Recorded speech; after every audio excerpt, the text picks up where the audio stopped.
헬스조선 상례 서비스 3일의 약속. 네, 여러분 안녕하십니까? 제 지인 중에 정치적 촉수가 아주 민감한 분이 있습니다. 지금 대학교 선생님입니다. 엊그제 대뜸 문자를 보내왔습니다. 다음 대선은 김경수 대 윤석열? 이제 갑작스러운 문자였고 질문 형식으로 되어 있지만 자신은 다음 대통령 선거에서 여당은 김경수 경남지사, 야당은 윤석열 검찰총장, 이 두 사람을 내세우게 될 것으로 본다, 이런 뜻이었습니다.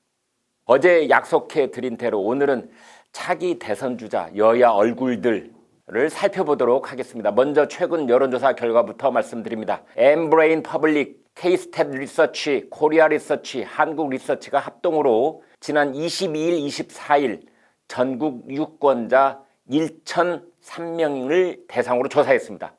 차기 대선 주자로 적합한 사람이 누구냐 이렇게 묻는 적합도 조사였지요. 결과는 이재명 23%, 이낙연 20%를 기록했습니다. 자, 이런 결과를 어떻게 해석할 것인가? 세 가지입니다. 첫째, 이 두 사람은 접전을 오차 범위 내에서 펼치고 있다는 점입니다. 따라서 이재명, 이낙연 두 사람의 우열을 가리기는 힘들다는 점이지요. 둘째, 그럼에도 불구하고 한국 갤럽 여론조사에서 보듯이 한 가지 특징은 이재명 지사가 3개월째 연속으로 1위 자리를 지켜나가고 있다는 점입니다. 이재명의 3개월 연속 1위, 이것이 여권 대선 후보군의 추세라고 할 수 있습니다. 셋째 특징은 두 사람 모두 지지율이 20% 안팎에 머무르는 정체 현상이 나타나고 있다는 점입니다. 지난 16일 한국 갤럽 조사에서는 이재명 20%, 이낙연 17%였습니다. 외연 확장이 안 되고 있다는 뜻이지요. 한간에는 인터넷 괴소문이 돌기도 했는데 도참 사상에 정통한 도인이 말하기를 다음 대통령 이름에는 밝을 명자가 들어가 있다는 말을 했다는 것입니다. 술자리 안주감으로 하는 얘기겠지만 아무튼 여권의 다음 대권 주자로 이재명 지사가 유력하다는 쪽에 힘을 실어주는 그런 얘기일 것입니다. 저녁에 아무 부담 없이 사석에서 얘기 보따리를 풀면 나는 다음 대통령은 이재명이라고 확신한다, 이런 사람을 더러 만날 수도 있습니다. 보수 성향을 가진 유권자 중에도 이런 말을 하고 다니는 사람이 있습니다. 형을 정신병원에 강제 입원시켰다는 의혹, 형수한테 했다는 쌍욕 의혹, 배우 김부선 씨와 스캔들 의혹, 그리고 부인 김혜경 씨의 해경군 김씨 댓글 의혹, 공직선거법 위반 파기환송과 무죄 확정 등등, 이 보통 정치인이라면 한 개도 감당하기 힘들 것 같은 허들을 무수히 통과해 왔다는 점, 그리고 어젠다 세팅 능력이 다른 어떤 여권 후보보다 탁월하다는 점, 방송 능력, 언어 능력이 뛰어나다는 점, 다른 후보들보다 카리스마가 추종을 불허한다는 점 등을 들었습니다. 이낙연 민주당 대표는 지난 일요일 이건희 삼성전자 회장의 타계 소식이 전해졌을 때 이런 반응을 보였습니다. 고인은 혁신의 리더십으로 변화를 이끄셨다. 그러나 고인은 재벌 중심의 경제구조를 강화하고 노조를 불인정하는 등 부정적 영향도 끼쳤다. 본인 말처럼 나름대로 고인의 빛과 그림자를 모두 짚은 것입니다. 그러나 그 뒤에 문재인 대통령이 내놓은 메시지 전문은 그림자 언급 없이 온통 혁신적인 리더십, 경제 성장의 견인차, 귀감과 용기, 이런 상찬으로 일관했습니다. 이튿날 민주당 최고위원 회의에서도 분위기는 비슷하게 이어졌습니다. 빛과 그림자를 함께 짚었던 이낙연 당대표가 머쓱해진 것입니다. 여론조사도 그렇고 문 대통령과 청와대 분위기도 이재명 쪽으로 약간은 기울어 있는 게 아닌가 하는 추측을 가능케 하는 상황인 것입니다. 그래서 성급하게 이낙연 대표가 대선 가도에서 중도 탈락할 가능성도 있다고 점치는 사람이 생기는 것입니다. 그때 그 빈 곳을 채울 후보로는 정세균 총리를 꼽는 정치부 기자들이 많습니다.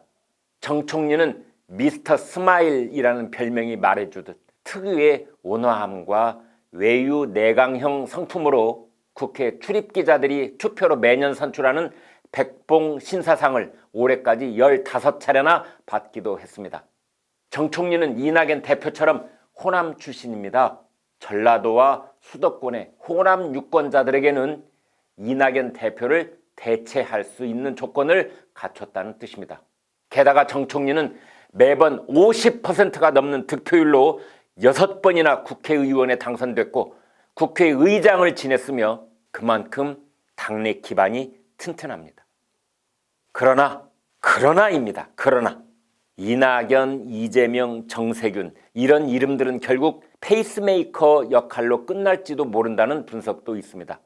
김경수 경남지사는 오는 11월 6일 서울고법 형사 2부가 심리하는 드루킹 댓글 조작 사건 항소심 선고 공판을 앞두고 있습니다.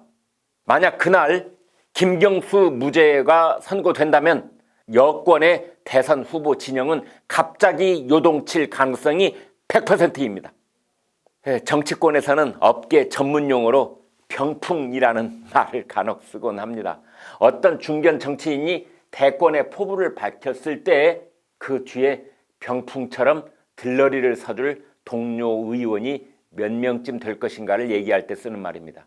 이낙연, 이재명 두 사람보다는 정세균 총리 뒤에 병풍처럼 서주는 의원들이 더 많을 것 같은데, 그러나 만약 김경수 경남지사가 피선거권을 확실하게 보장받게 된다면 김경수 뒤에 병풍처럼 늘어설 의원은 100명쯤 될지도 모른다는 얘기마저 나오고 있습니다.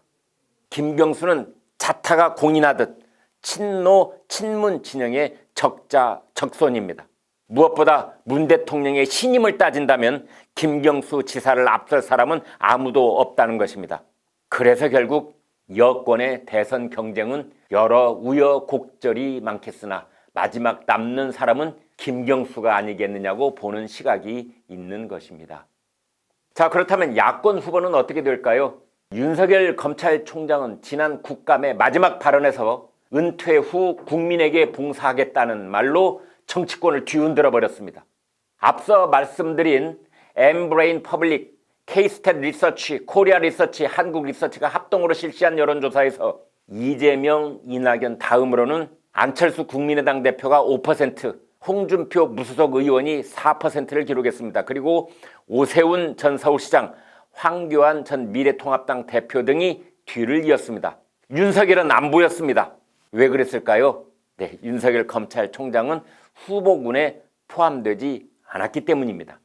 그러나 윤석열은 지난 7월 SBS가 실시한 대권주자 지지도 여론조사에서 10.3%를 기록하면서 당당히 야권의 첫 번째 대선주자로 급부상했었습니다. 데일리한 여론조사에서는 윤석열 총장이 지지도 15.5% 선을 돌파하기도 했습니다.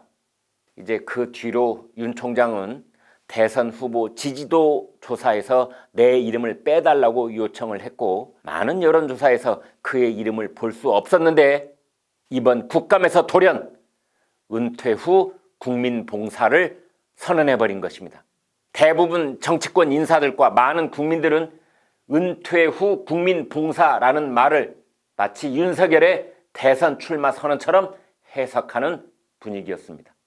국민의힘 장제원 의원은 이렇게 말했습니다. 확실한 여왕벌이 나타났다. 대권 후보 윤석열의 등장을 알리는 신호탄이다. 국민의힘 김웅 의원은 이렇게 말했습니다. 영화 글래디에이터를 보는 것 같았다. 백전불굴의 장군을 묶어놓고 애송이들이 모욕하고 온갖 공작을 동원하지만 결국은 넘사벽 실력차를 보여줬다. 지금 야당은 고질적인 인물난을 단비처럼 해소할 수 있는 윤석열 카드에 기대감을 갖고 있는 게 사실입니다. 이번 국감장에서 윤석열이 보여준 대처 능력 그리고 돌파력에 주목하는 사람이 있습니다. 무엇보다 야당은 줄곧 투쟁력 부족에 시달려 왔는데 윤석열만큼 강력한 투쟁력을 갖춘 선수를 어디 가서 찾겠느냐는 것입니다. 윤석열은 지금까지 거대 정권에 단기 필마로 맞서 소임을 다하고 있는 모습을 유감없이 보여주고 있다는 것이지요. 장제원 의원은 윤석열의 거침없는 답변, 폭발적 제스처, 강렬한 카리스마의 여지는 쉽게 가라앉지 않을 것이라고 했습니다.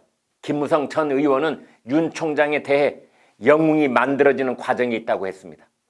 물론 신중론도 있습니다.